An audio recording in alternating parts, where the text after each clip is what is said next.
क्या आपने कभी सुना या देखा कि किसी फिल्म ने अपने रिलीज के 3 साल बाद भी ऐसे ट्रेंड किया जैसे वो कल ही रिलीज हुई हो। मतलब फिल्म के एनिवर्सरी पर फिल्म की टीम से ज्यादा उनके फैन जश्न मना रहे थे। क्यों? क्योंकि वो कोई आम फिल्म नहीं थी। वो थी केजीएफ। केजीएफ अब एक नाम नहीं, एक ब्रांड है। एक ऐसा यूनिवर्स जो न सिर्फ इंडिया में बल्कि पूरी दुनिया में बसा हुआ है। बॉलीवुड हो या हॉलीवुड, कोई भी फ्रेंचाइज ले लो, केजीएफ जैसा क्रेज किसी का नहीं।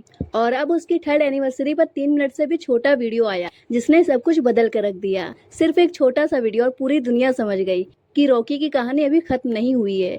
चैप्टर 3 शुरू हो चुका है। वीडियो ने साफ साफ इशारा कर दिया केजीएफ चैप्टर 3 अब कंफर्म है। और उसके साथ ही मिले कुछ ऐसे हिंट जिनसे पूरी स्टोरी की पहले हल हो गई। सबसे पहला हिंट, केजीएफ अब सिर्फ इंडिया की कहानी नहीं है, अब इसका सीधा कनेक्शन है अमेरिका और इंडोनेशिया से। वीडियो में सीआईए के लोगों को भी दिखाया गया है। यानी अब रॉकी एक गैंगस्टर नहीं, वो बन चुका है इंटरनेशनल थ्रेट। और इंडोनेशिया का नाम यूं ही नहीं लिया गया, वो अमेरिका के ठीक अपोजिट आता है मैप पर और बीच में आता है इंडिया, यानी केजीएफ की असली जमीन। समझ गए?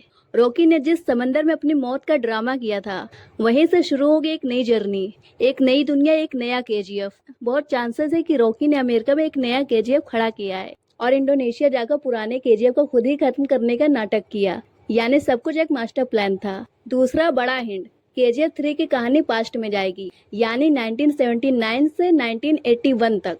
अब जरा सुनिए, इसका ये मतलब बिल्कुल ना निकालना कि रॉकी मर चुका है। नहीं, रॉकी मरा नहीं है, बस वो गायब हुआ है और ये सब उसकी खुद की प्लानिंग थी। केजीएफ 2 का क्लाइमेक्स याद है ना? शिप डूबता है, सबको लगता है खत्म, लेकिन असल में वहीं से शुरू होगी अगली कहानी। वीडियो में रमिका सेन किताब पढ़ती दिखती हैं, केजीएफ 3 की वही कहानी। और उस किताब को बैन कर दिया गया। क्यों?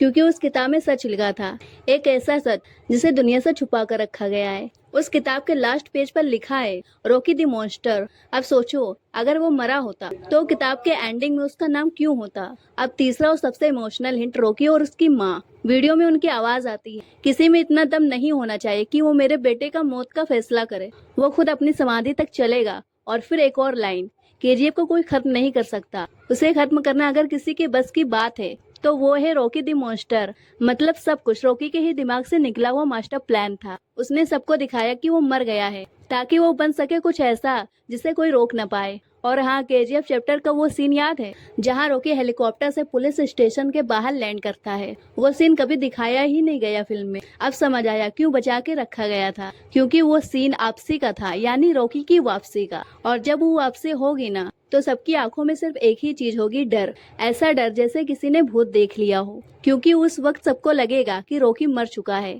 लेकिन वीडियो के एंडिंग में रॉकी खुद कहता है सी यू सून।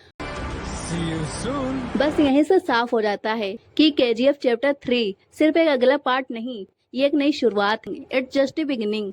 अब जब तक चैप्टर 3 आएगा 2000 करोड़ क्लब तो पीछे छूट जाएगा, लेकिन जब रॉकी लौटेगा वो 3000 करोड़ की शुरुआत करेगा और इतिहास फिर से लिखा जाएगा। और अगर अब भी किसी को शक है तो जाकर एक बार फिर केजीएफ देख लो कि रॉकी अभी मरा नहीं है, वो बस आने वाले तूफान की तैयारी कर रहा था और अब वो तूफान लौट रहा है केजीएफ 3 में। बाकी आपको क्या लगता है, क्या सच में रॉकी मरा था या फिर वो अब और भी बड़ा तूफान लेकर लौटेगा? अपने ओपिनियन कमेंट्स में शेयर करो।